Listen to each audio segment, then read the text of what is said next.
Agir dans l'urgence pour ramener le calme et rétablir la responsabilité de l'affrontement armé qui a eu lieu dans la zone d'exploitation de l'or située dans la localité de Tchaga-Arbouchatak à 60 km d'Ati, province d'Ibata.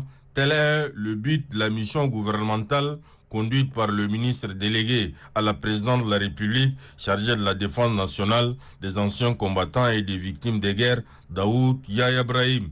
Outre le ministre de la Défense, il y a également ce collègue de la sécurité publique, Idriss Doukouni Adiker, le ministre de l'administration du territoire, Mohamed Béchir Chérif Daoussa, et celui des mines et de la géologie, Mohamed Abdelkerim. Il faut noter que ces incidents survenus sur le site de l'exploitation de l'or dans la province du Bata a causé la mort de 5 citoyens et a fait une dizaine de blessés. Le gouverneur de la province du Bata, Jimta Ben Bergon, a présenté les faits qui se sont produits avant de poser quelques doléances liées à la logistique. Quelle est la cause réelle de cette attaque? Qui sont les commanditaires? Ce sont là les interrogations qui ont été posées par les membres du gouvernement présents sur le terrain. Une situation qui a conduit la délégation gouvernementale à prendre sur le champ de mesures drastiques. En attendant la conclusion de l'enquête diligentée pour déterminer la responsabilité, toutes les activités d'orpaillage sont suspendues jusqu'à nouvel ordre. Il a été aussi décidé de renforcer en nombre l'effectif des forces de défense et de sécurité sur le site de l'exploitation de l'or. Le ministre des Mines a exigé dorénavant d'appliquer rigoureusement le code minier d'Icar pour toute activité d'orpaillage sur l'ensemble du territoire national.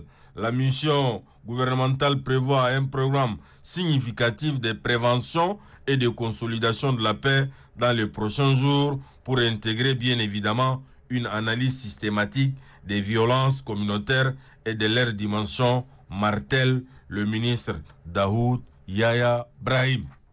Un code minier qui est très souple, qui est très favorable pour les investissements dans le domaine minier. Il y a des individus mal intentionnés qui opèrent sur le terrain de façon illégale alors qu'ils ont toute la possibilité de venir au ministère et d'obtenir des papiers pour travailler légalement sur le terrain comme les autres compatriotes et comme les expatriés qui viennent intervenir et investir dans ce domaine. Il y a le recensement des orpailleurs d'une manière générale. C'est une opération très nécessaire parce que ça nous permettra d'avoir une idée sur le nombre des orpailleurs sur le terrain, de créer des couloirs d'orpaillage à ces orpailleurs-là pour un temps, c'est-à-dire contenir même leur mobilité et pour qu'on puisse aussi engranger des recettes